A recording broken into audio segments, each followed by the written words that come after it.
Hola, hola, buenos días, buenos días. Vamos a comenzar en unos 3 minutos más, pero esta charla es en inglés. Ya hay aparatos de traducción simultánea ahí en la entrada al salón, por si alguien necesita. Hay una mesa ahí, creo que con alguien que les secuestra el carnet a cambio de un aparato. Creo, pero los aparatos están ahí al menos.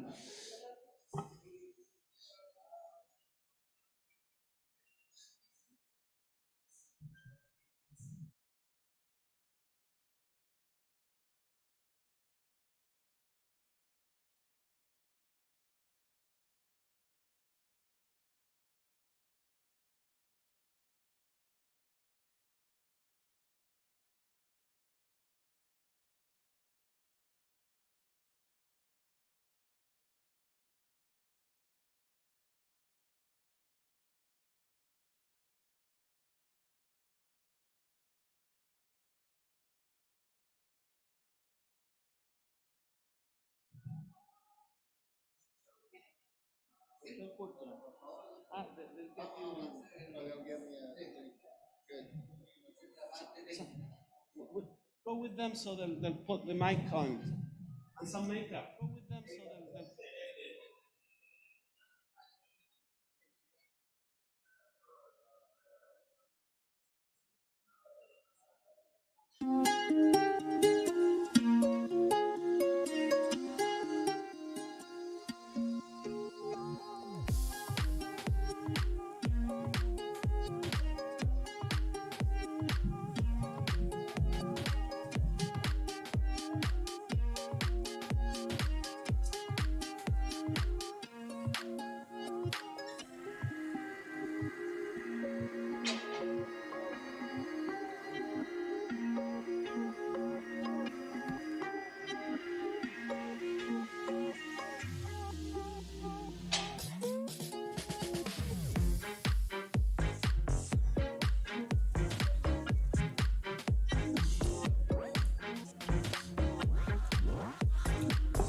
Hola, reitero, esta charla es en inglés y a la entrada al salón hay aparatos de traducción simultánea si alguien necesita.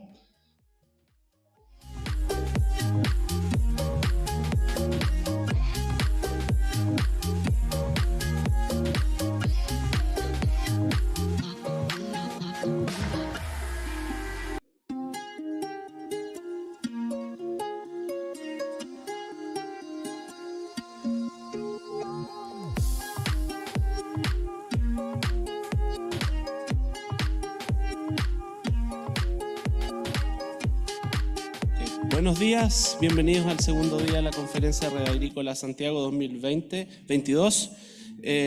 La primera charla de la mañana será a cargo del doctor Can Curtural, especialista asociado a la Universidad de California, Davis. Él va a hablar sobre mecanización y automatización en viñedos de uva vinífera. Can es el doctor en fisiología de las plantas y trabaja en el Departamento de Extensión Cooperativa en Viticultura de la Universidad de California. Trabaja en 3 líneas de investigación: mejorar la eficiencia de producción de los viñedos mediante la aplicación de manejos del follaje y la carga de cultivos, utilizando la mecanización. También trabaja en riego, tiene trabajos muy notables en riego y también trabaja en diferentes temas de fisiología. Ha sido un gusto, hemos trabajado con el doctor en varias clases online y creo que vamos a tener una charla muy novedosa. Welcome. Yeah, very good. Okay. Yeah, move this way a little bit so I can see the screen. Well, good morning. Like Patricio said, my name is Khan. I'll be talking about mechanization in the wine grape vineyards in California. California is a very large state. It's long, and grapes are grown almost everywhere. But a majority of the grapes are grown in the central of the state, which accounts for about 70% of the volume. So most of these grapes will be destined to price points between $6 to $12 per bottle. The coastal regions, crush districts 1, 2, 3, to a certain extent 5 and 7, the coastal grapes gather a little bit more price. However, they do not make the largest volume in grapes. It's not a very diverse growing region. Majority of the grapes grown are these ones that you see here. It's Chardonnay, Cabernet, Zinfandel, Pinot Noir, to a certain extent French Colombard, make a majority of the grapes that are grown in the state of California. Typically, 4 to 4.5 million tons of grapes are crushed. There have been vineyard removals in California due to the lack of water, but now the more chronic problem has become the lack of labor, people that can work in the vineyards. The estimate this year for 2022, we're expecting 3.6 million tons of wine grapes to be crushed or harvested and turned into wine. We're predominantly a red wine growing state. White grapes have declined in acreage because of the price they garner from the marketplace. Some table grapes that are not picked and sold are also removed for winemaking in California as well. The prices grapes garner in California depends on where they're grown. It's limited to the geography. The highest per ton price is paid to the red wine grapes in Napa Valley of California. It has surpassed $7,000 per ton. So that's quite a bit of price to be paid for a kilo of grapes. And then the prices go down after this. If you look at Sonoma County, red grapes garner about $3,500 a ton, somewhere around there. If you go to North Coast, which is northeast of Sonoma County in California, they're right around like $2,000 a ton, roughly $2 a kilo. Looking at what people are planting, what types of grapes are being planted, mostly Cabernet Sauvignon, Chardonnay, and Pinot Noirs being planted in California.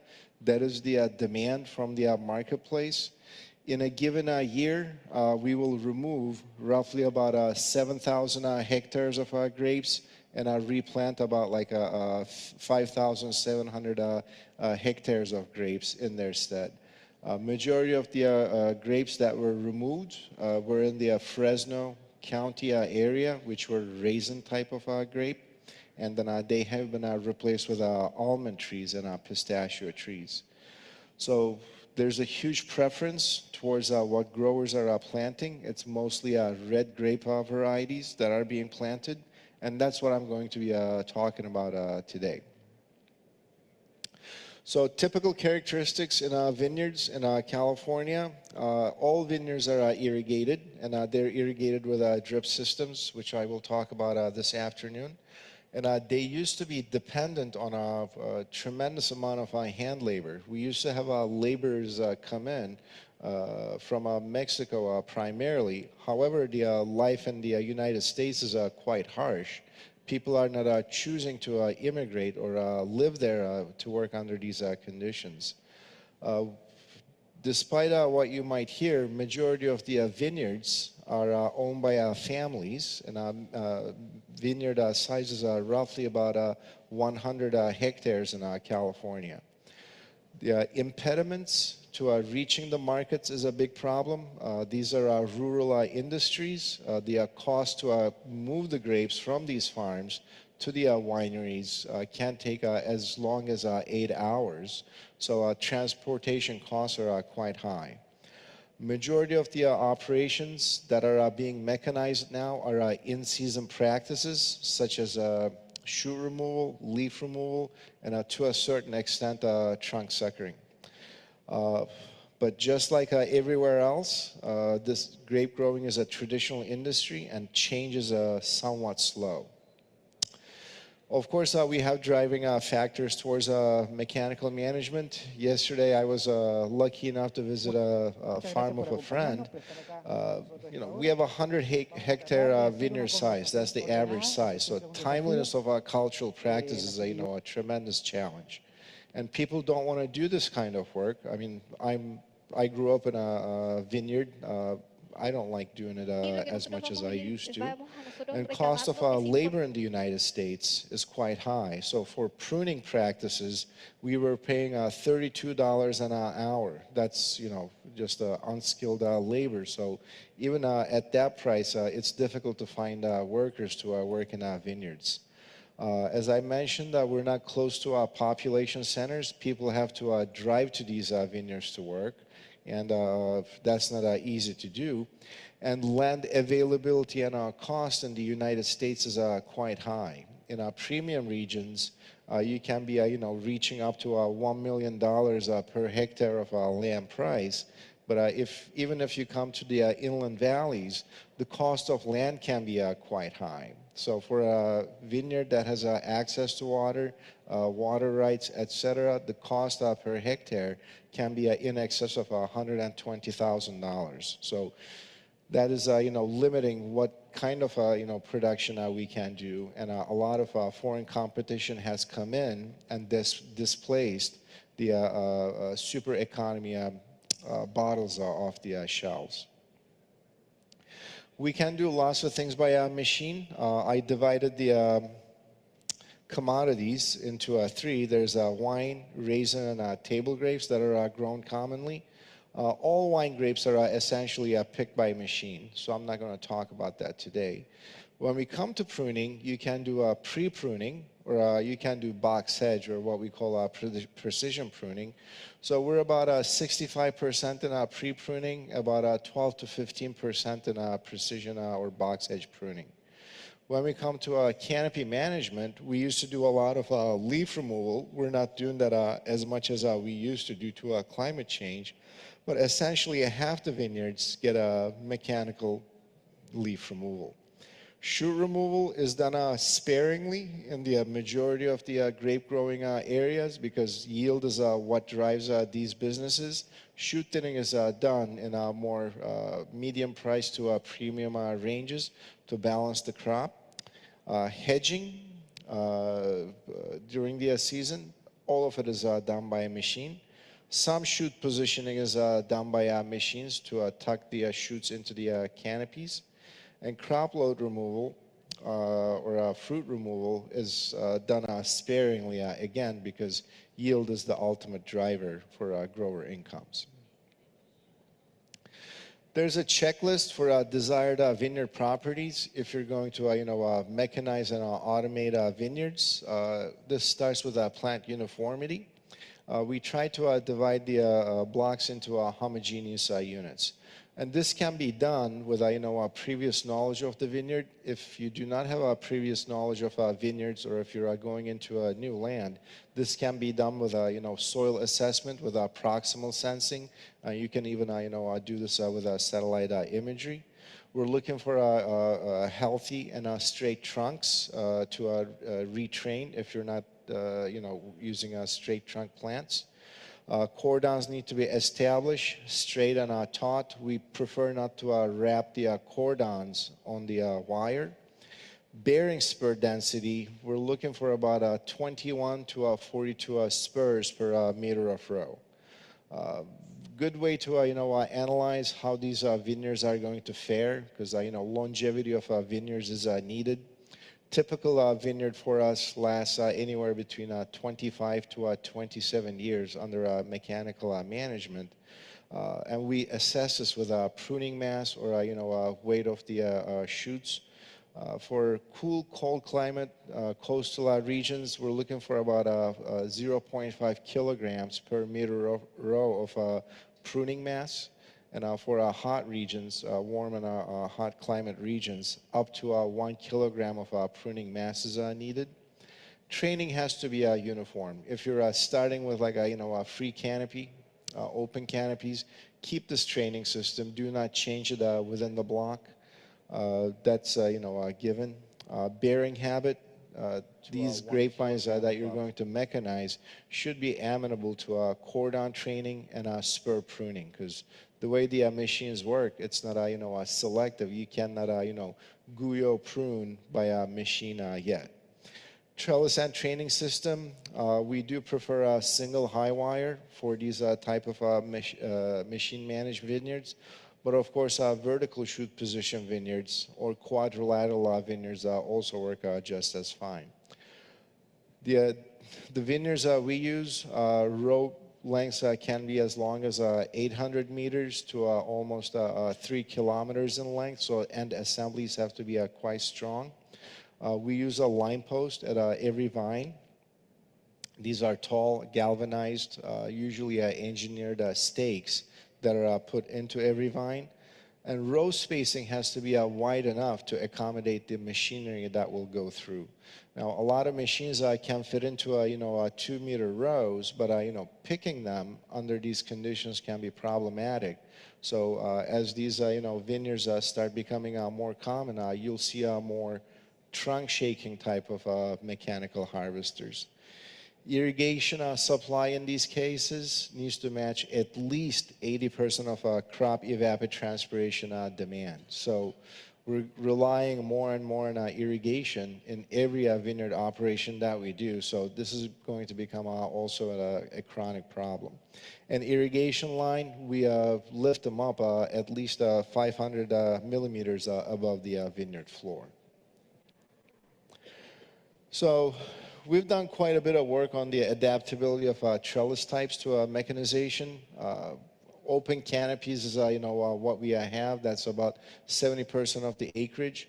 But slowly they're being converted to the single high wire system. You can look at what kind of practices can be done with ease.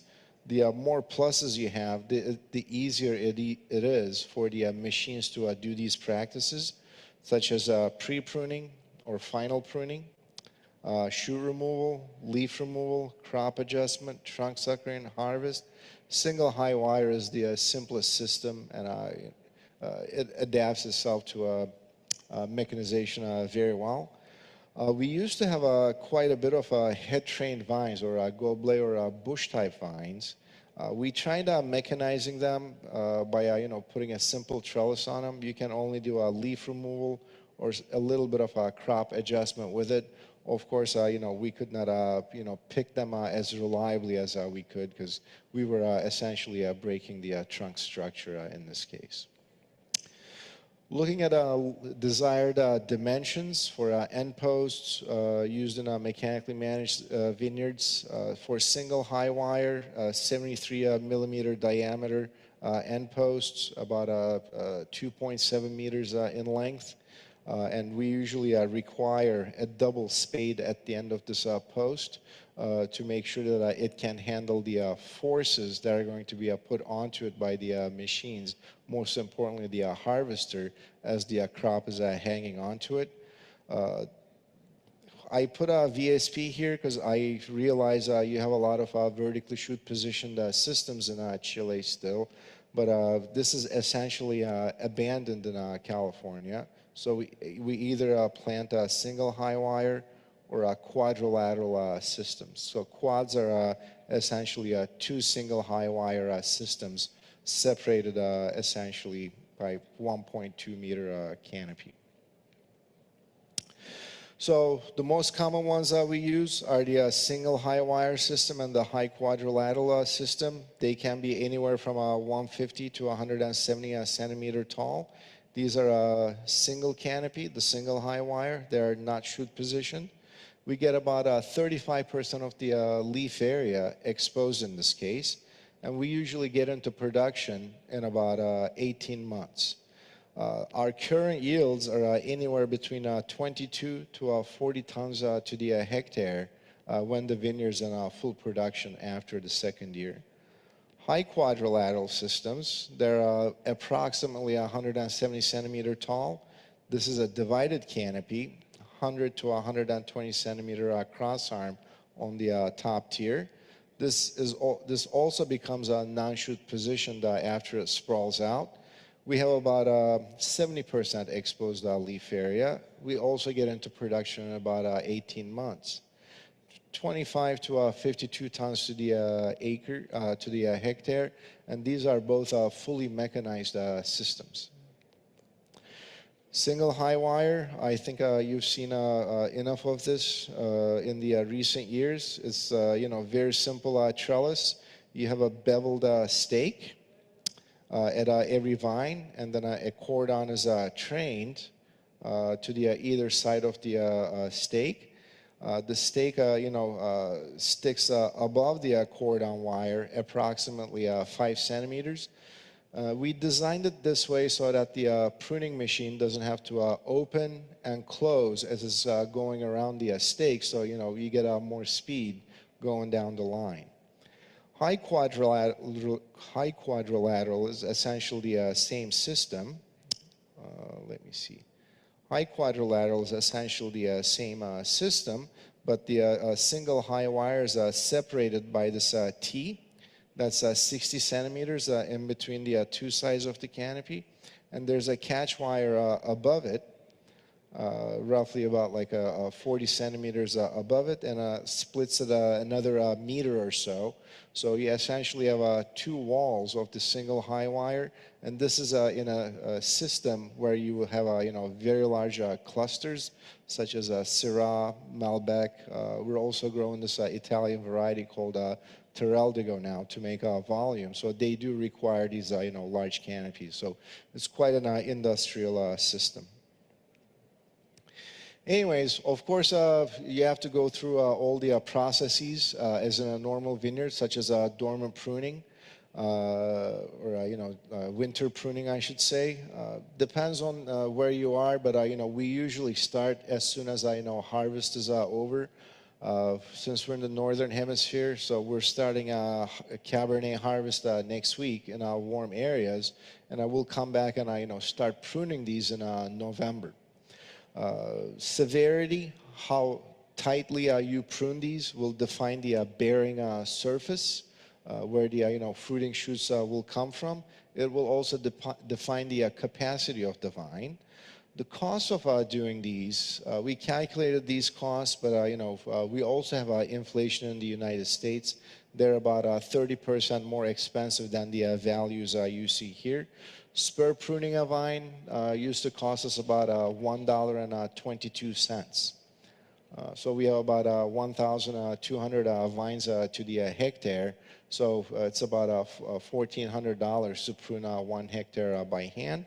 But as you go to a box prune a single high wire, we're down to 22 cents a vine. So this can show you the economies of scale, how they can change when you automate or mechanize these processes. Mechanical pruning in vineyards is done very commonly. So I have the quadrilateral example here. I get a lot of questions. I'm like, well, I can see how you prune a single high wire, but how do you prune a quad? Well, it's pruned very much in the same way. This is one of the machines that we have used. This vineyard is in the third leaf. This is a Cabernet Sauvignon on a Paulson rootstock. And this vineyard is in coastal California, in Livermore. And this vineyard is going to be pruned like this for the rest of its life. So you can see my drone piloting skills. I don't have a very steady hand yet, but it works quite nice. So you can do single high wires, or you can do quads with machine, no problem. Our preference in California is to put quads, because once you split the canopy, you do not have a whole lot of need for shoot removal or leaf removal, since it's grown with less vigor in this case. You can see the machine going through here very nicely. So in this case, there are 4 pruning heads on this machine with no mulchers, and then this takes essentially 3 people to operate this machine, one for each side of the head and a tractor driver, and you can cover roughly about 3 acres. You can cover about 3 acres, which is about 1.2 hectare in about an hour. So it's quite efficient.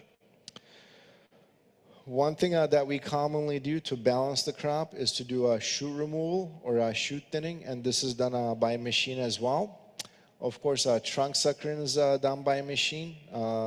But for crop control, to get the quality we need, we do a cordon shoot removal.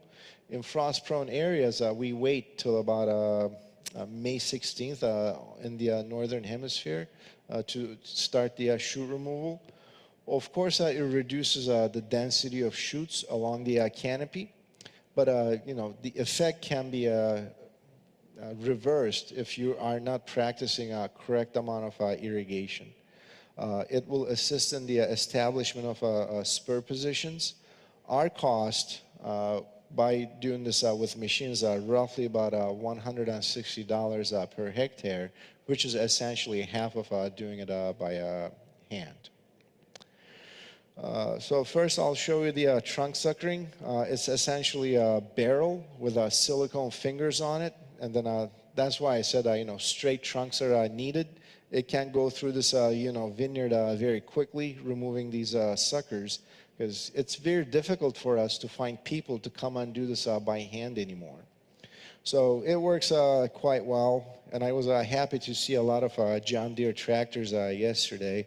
So they have the correct amount of hydraulic flow to do these kinds of practices. Now, shoot removal is done very commonly in coastal regions to hit the quality targets that they like. So if you're aiming for price point on shelf space between $11 to $20 US dollars or $20 and above, this is something you will have to do, and it's different for every cultivar. So things that you have to consider is your shoot density, where the count positions are and where the non-count positions along the cordon are. Count shoots are, the shoots that are coming from the spurs, and non-count shoots are usually non-fruitful shoots. The shoot thinning head looks like this. You have these two barrels in the back with silicone fingers. And this is going to thin the shoots that are coming from the cordon or the trunk around the head. And this implement here with these fingers or the rotary paddles is what gives you the shoot thinning ability. The tractor ground speed, depending on if you're in a plain land or plains, or if you're in like slopes, hilly vineyards, you can go from 1.5 to 3 kilometers per hour along the vineyard. So here I have I forgot to turn off the sound on this, and this is how it quite works in a vineyard that's being converted. As you can see, it's at a walking speed. It's doing 2 rows at a time, and this was set to retain about 21 shoots per meter of row in this case, and it works quite well for what we aim to do with a mechanical shoot removal. Of course, as I mentioned, this removes, shoots. When we compare the hand-pruned vineyard to a mechanically pruned and then a mechanically shoot-removed vineyard, the tiers are 15, 21, and 45 shoots per meter of row. These are still in feet, and they were combined with a regulated deficit irrigation treatment. This is a sustained deficit irrigation where the vineyard got 70% of crop evapotranspiration demand the whole season, or we put a early deficit or a late deficit to the grapevines. Early deficit was between fruit set and veraison. Late deficit was veraison to harvest. While we got the most stable yields, this is with Syrah on Paulson with 21 shoots per meter of row, about 27.5 tons to the hectare, and then with an early deficit with 27.5 tons to the hectare. So it was a good finding that we could conceptually balance these vines to have sustainable yield, and these are yield averages over 3 years. But of course, as I mentioned, you need to be able to relate this to the sustainability of the vineyard. And that's why, irrigation becomes an important aspect of managing these vines. So pruning mass, if I hand prune it, I don't have a whole lot of yield, as you know. And if I increase the number of shoots by removing less shoots by shoot removal, if I irrigate it to 70% of our crop demand, I devigorate the vineyard. This is in a hot climate. You need to have close to 1 kilogram of pruning weight per meter of row. So if I leave too many shoots on there, I'm devigorating the vine. I will not have enough shoot mass to crop it for the upcoming year.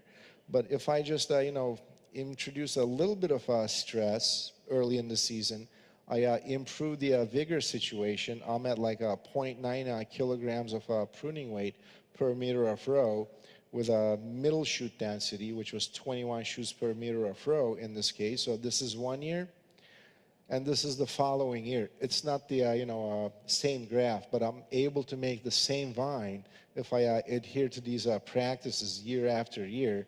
So you don't have this unharmonic balance of yields year after year. So it's a consistent producing vineyard.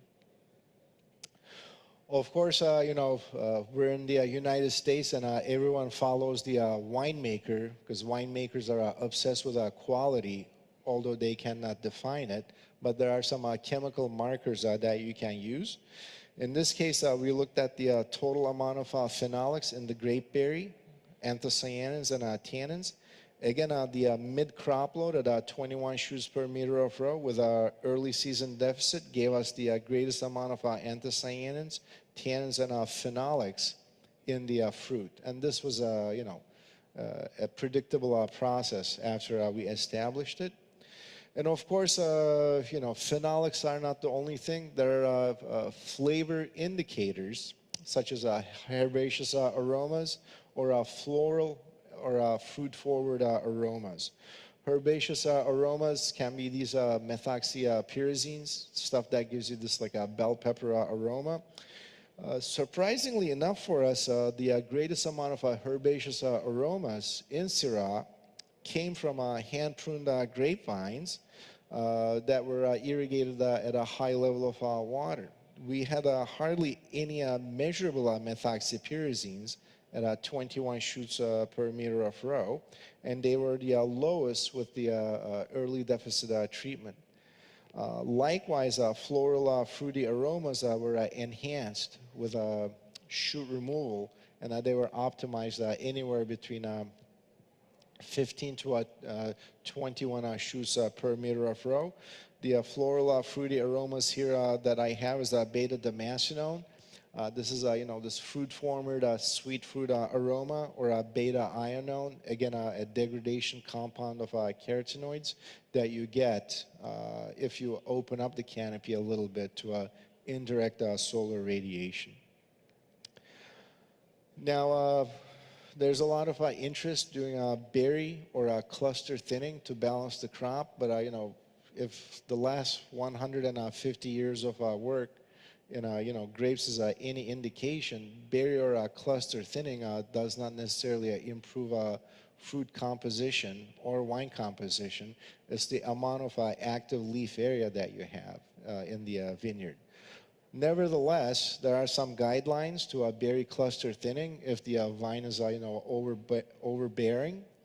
We usually do a post-fruit set leaf removal, but we see the most benefits if this cluster removal or berry removal is applied when the berries are about 3 to 5 millimeters in size. Post-veraison application of cluster or berry thinning is usually self-gratifying to the winemakers, but they still ask it to be done. Mechanical fruit thinning is done by the mechanical harvester. I have a canopy shaker oxbow machine here, so it runs at very low RPM, shaking off unwanted fruit. They tried developing single row fruit thinning machines, but they did not necessarily work as well as the harvesters.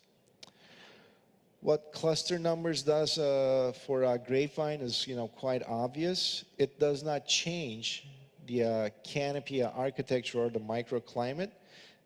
So we either retained 1, 2, or greater than 2 clusters per shoot.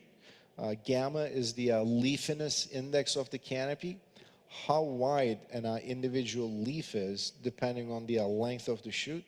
Since you're not removing shoots, this is not going to change. Cluster removal does not change the leaf layer numbers, how dense the canopy is. It does not change the distance between shoots. The only thing it changes is it helps you accumulate sugar faster. And that is, in fact, if you're source limited in the grapevine, but very difficult to achieve any other physiological response from cluster thinning. Next cultural practice that is done mechanically is leaf removal. Of course, it can be done on both sides of the canopy. We usually do it on the east side of our canopies if the vineyard is oriented north and south. The cost for us is roughly about $160 per hectare. The timing and the density of the canopy will determine how fast the tractor can travel in this row. There are lots of equipment available. Previously, they used to come exclusively from Europe, made for vertically shoot-positioned canopies. The initial ones were the suck and cut type of implements. They were adapted to a VSP trellis, like I said. However, they were non-selective, meaning that, as they were removing leaves, they would make damage to the flower and, of course, to the clusters. And it did not work well in open canopies or sprawling type of canopies. Again, from Europe, air blast type of implements came as well. These were, again, adapted to VSP type of trellises. They did not work well in sprawling canopies. However, they do not do damage to the flower clusters. But you need a very large tractor to operate these, greater than 90 horsepower on the PTO. What we found working better are the rollover type of leaf removal implements. They were adapted to all types of systems, trellis systems, conduction systems, and they were selective, meaning that little to no damage to the flower and to the flower clusters is done. And when you do leaf removal, just the petiole of the leaf is left behind. So this is how the rollover type works. You'll see my finger here. Yeah, there you go. And they're going through the canopy. You can push this into the canopy here. This is a VSP type trellis system that is 100% mechanized.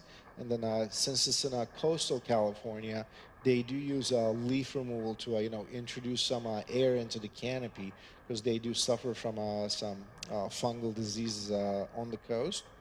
And then it works quite well with what we found over many fields without having to do too many adjustments.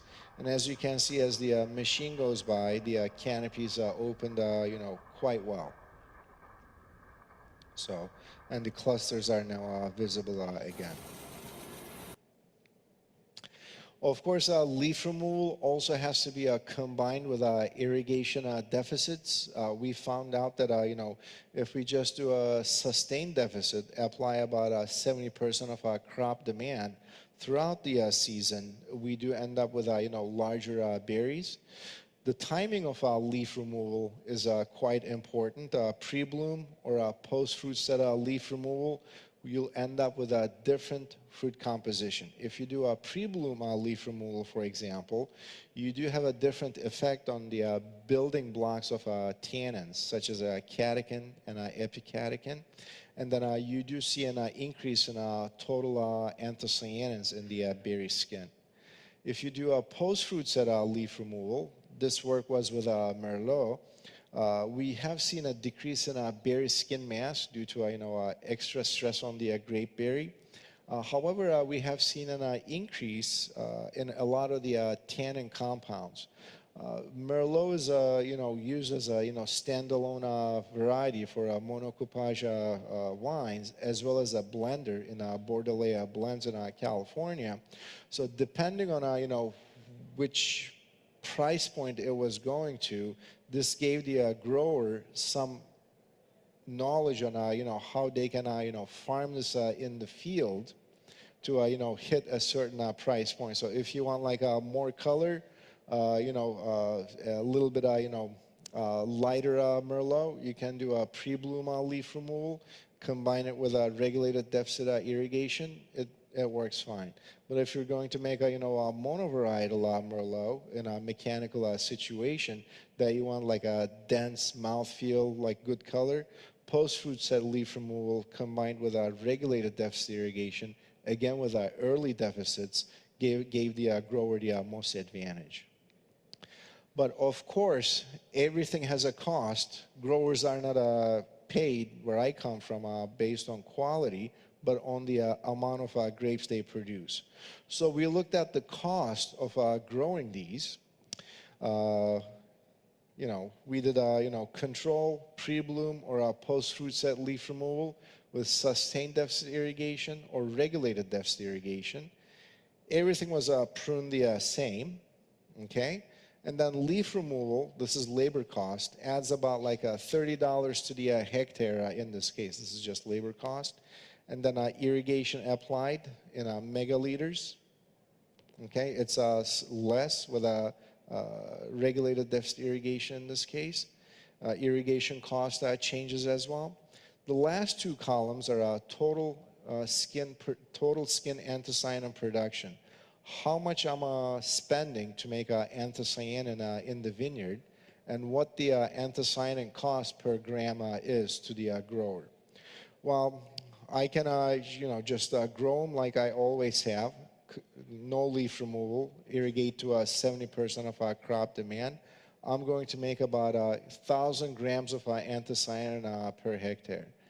Or I could, change, two practices. I could do, regulated deficit irrigation. I'm making 1,700 grams of anthocyanins.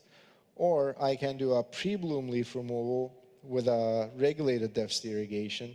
And now, in this case, I'm making almost 2 kilograms of anthocyanin to the hectare. The cost of growing phenolics goes from $1.56 to almost half, essentially 82 cents. So this made a lot of sense to the growers, not just making lots of volume, but also making the same volume of grapes with the better phenolics and anthocyanins, and that's how we got mechanization adoption in California. In the end, there's really no silver bullet to vineyards going mechanized, because grapevines do not know or do not understand how they're pruned or how they're managed. The whole goal of the grapevine plant is to make a fruit, then to make a seed to pass this genetic information to the next generation. Therefore, each vineyard is unique. Depending on how the vineyard is situated, whether it's a square, rectangle, etc., you have to make sure that, first of all, you have to have the right plant density. We have not seen any benefits increasing our plant density to grape.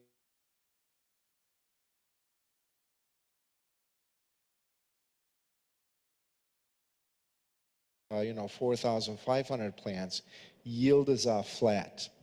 You're just paying more for the vines.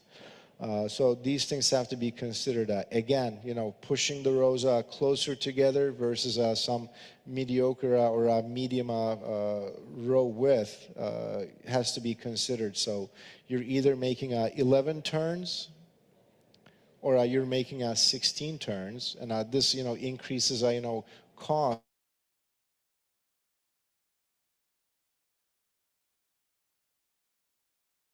Organization. For red wine grapes, what we found in mechanically managed vineyards is incorporation of our early canopy growth control is key. meaning that we don't want them to grow too much early in the season. Then it becomes very difficult to control them, even under irrigated conditions. So it increases management costs quite a bit. But if you have early season control of canopy growth in mechanically managed vineyards, that is the key to build a flavonoid composition and then retain it later on in the season. Some varieties are prone to develop herbaceous aromas like these methoxypyrazines. And eventually these will decline after veraison, but you want them to decline to a level that is not going to be detectable by the consumer. And you want them to be, decline to, these levels, roughly about like 10 picograms or so in the wine by about like August in our case. Then, it's much easier to handle than the cellar. So in this case, an early indirect exposure is key to not to develop a whole lot of these flavors. To increase fruity, jammy flavors, which is what our consumers demand, late season exposure enhances them, but it might decrease yield under the current conditions due to sunburn, shriveling, and raisoning. So again, direct exposure is discouraged in these climates. For white wine grapes, what we found is crop load management is what works rather than canopy management. So crop load is the ratio of fruit to pruning weight ratio. It's not necessarily a physiological indicator, but a practical indicator. In this case, if you're like in an open canopy, like a free canopy with about 35% of leaf area, a crop load index of anywhere between 7 kilograms of fruit to 1 kilogram of pruning weight up to 12, gets you in the ballpark to hit those 7 to 11 or 11 to $12 price points. There's more information on this. We summarized all these practices in an open access publication in Catalyst. You can get these videos from there as well. It's a free publication, meaning open access through American Journal of Enology and Viticulture. So it's good nighttime reading, and everything's in a SI or a metric unit. So no feet or pounds or whatever in this case. So I left some time for questions. If you have questions, I can answer them. Here's a translator in case you need it. All right. Apparently it's on. Okay. ¿Tenemos tiempo para preguntas? ¿Aló? Hello. ¿Preguntas? Yes. Is someone asked already? Okay. I'll say it in Spanish, okay? Okay. En la situación con más mecanización, ¿cuánto es la diferencia en costo con lo tradicional con mano de obra? The cost to go mass mechanization against traditional methods, we have seen one order of magnitude decline. So we have a no-touch vineyard that we developed. The whole the amount of time labor is spent in this vineyard for the whole season, including harvest, is 50 hours. So compare that to a traditional vineyard where it can be close to 450, 500 hours of labor burden. So the costs are reduced by about 90%. Okay. And aquí me imagino que hay gente de uva de mesa, the table grape guys here, apart from vineyards. ¿Qué tan avanzado está la transición de estas tecnologías a uva de mesa? Yeah. Yes, with table grapes there has been some transition, but table grape is eaten out of our hand, so picking is still done by a machine. However, some practices, right now table grape production has become a intellectual property business. So they develop a cultivar, and then they license it, and it's grown somewhere else. Majority of the new table grape cultivars are fruitful at the basal bud now, so they can be cordon trained and spur pruned. So with that in mind, a lot of this pruning is done by is now being done by a machine. The pre-pruning, then they come and adjust the bud numbers by hand. So that saves about 60% in mechanization, pruning cost. Leaf removal is now done by a machine as well, so that saves about 45% of the cost there as well. Shoot removal is still done by hand, but trunk suckering in table grapes is now done by a machine. Of course, hedging, opening the gables has always been done by a machine. So incorporation of pre-pruning and leaf removal with this machine I showed is now done in some vineyards.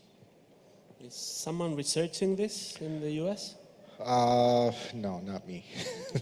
I mean, wine grapes is enough. I worked with table grapes some, but it was mostly with precision viticulture, how to detect water stresses in these things. So, but I mean, the basic building blocks of mechanization is done in these like chariot type of machines, so they can be adapted to table grapes with quite ease. I mean, that's what we're using in our table grapes. Of course, with cane pruned table grapes, I don't know, is there still a big crimson acreage in Chile still? It's going away. Yeah, it's always going away. So for guys that were growing crimson to a domestic market that was cane pruned, they were using the climate machine to pull out the canes to reduce some of the labor costs. But table grapes is very vibrant, very lucrative business, so someone will work on it. But I'm getting old. Maybe Cecilia will work on table grape mechanization now. Eventually. Eventually. Miguel. Pregunta, Can, voy a preguntar en español, perdón. ¿La mecanización de un viñedo o un huerto puede implicar que haya problemas fitosanitarios o una mayor incidencia de enfermedades en el mismo huerto o en el viñedo? ¿O eso también significa gastar más o invertir más en protección para el viñedo?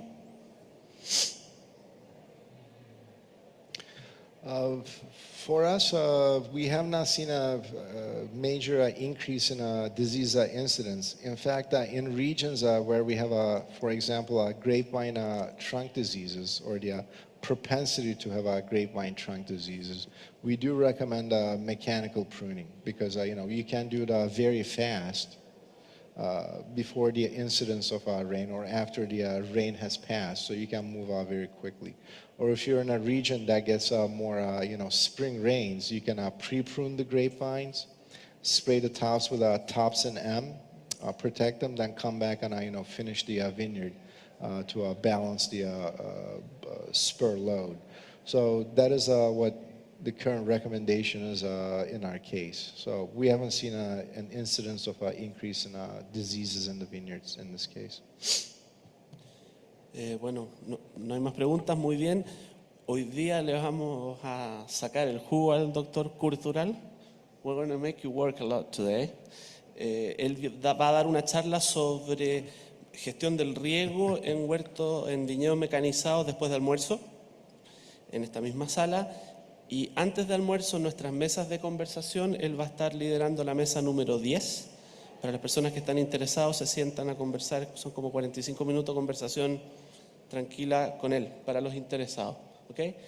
Muchas gracias y nos vemos más tarde. All right.